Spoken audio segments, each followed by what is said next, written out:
But that's the thing. Like, there's a lot of value to be unlocked when you look a bit around 360. Much cheaper price point. Yeah, but the thing is, it's very hard to put app psychologists working with an engineer, because they're just going to kill each other because they speak completely different languages.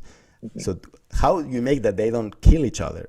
Design thinking gives you these guidelines and this way of working together. So that's the thing. Okay, thank you very much. Sir, there is a question in the comment section. I will read Yes. it out for you. Yes, So please. it is, who owns or is responsible for the UX in an organization? Oh my God, that's such a good question. Oh, wow. Maybe somebody can answer this question in the audience. Yes, Joseph Clito should answer this question. That was my question. If you are using Scrum or Agile in your organization, there is a guy called the product owner, right? So the product owner is the person that interfaces with the person paying for the app, whoever that organization or person is, with the engineer. So remember, you never let the person paying for the app talk to your engineers directly, because he doesn't know the damage it can do to the workflow. So you always have this product owner in the middle, a person that can talk to engineers and to the non-engineers. Fine. So the product owner is like the gatekeeper. And if you look at Agile, what we do is like time box the time we have for the project in weeks, sprints, and then decide what's the highest value we can deliver in one sprint.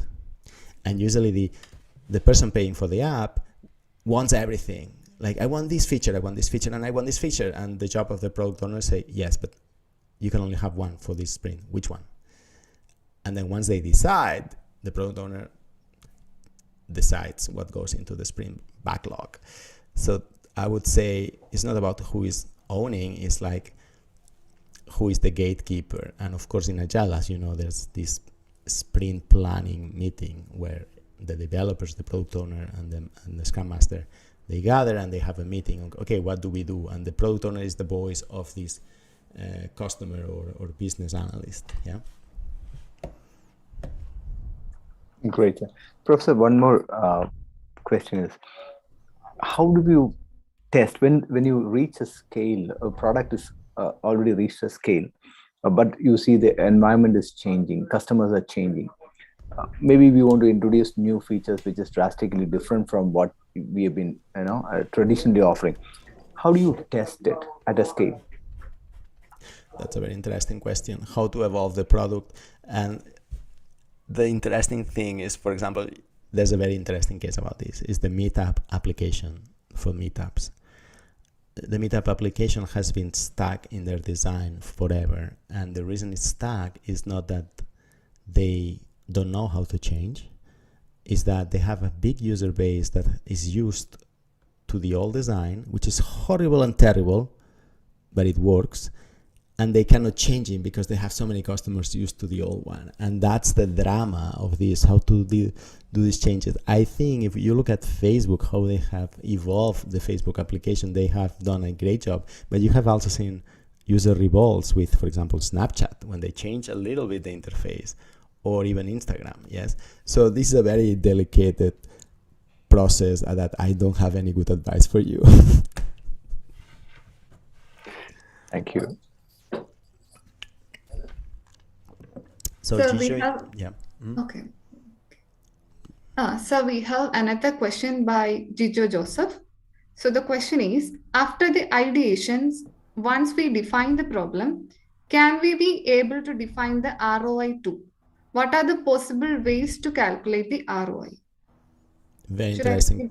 I have no idea at all, where there is a flavor of design thinking called Lean UX, where we call the prototypes MVPs, minimum viable products, which means try to build the cheapest prototype you can build so that you get feedback, real feedback from the market. A famous case is when Dropbox started.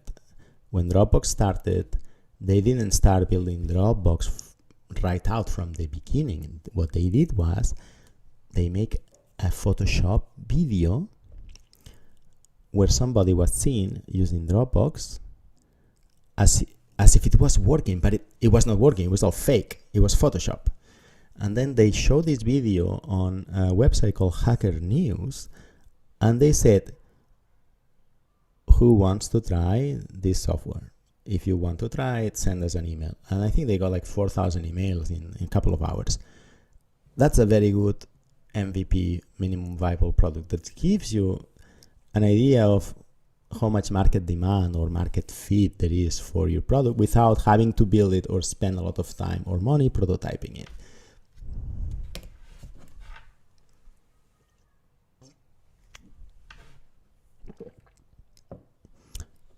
Wonderful.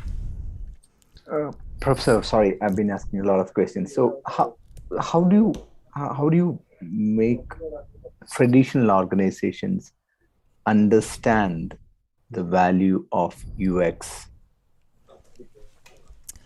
This is a thorny question, Joseph. The problem is not understanding the value. The problem is status quo. Like if you have a successful organization with managers and middle managers whose power or even employment depends on a given way of working, and we come with a new idea from outside that they don't know anything about it, that threatens their world, what do you expect? The natural reaction is resistance. And that's normal and good, because if there was no resistance to change in organizations, any silly change could come and change the organization that is working well into a bad organization. So resistance is a protection mechanism. The problem comes when you need to change, or the problem comes when you have a lot of employees that don't want to change or they cannot change. So what do you do with them? And that is a very difficult problem. There's a lot of theories, management theories, case studies on how to solve it. One of my favorite is the small win theory. And the idea behind it is that you don't start with a big change in the organization. You start with a small project change that is so small that nobody will oppose it.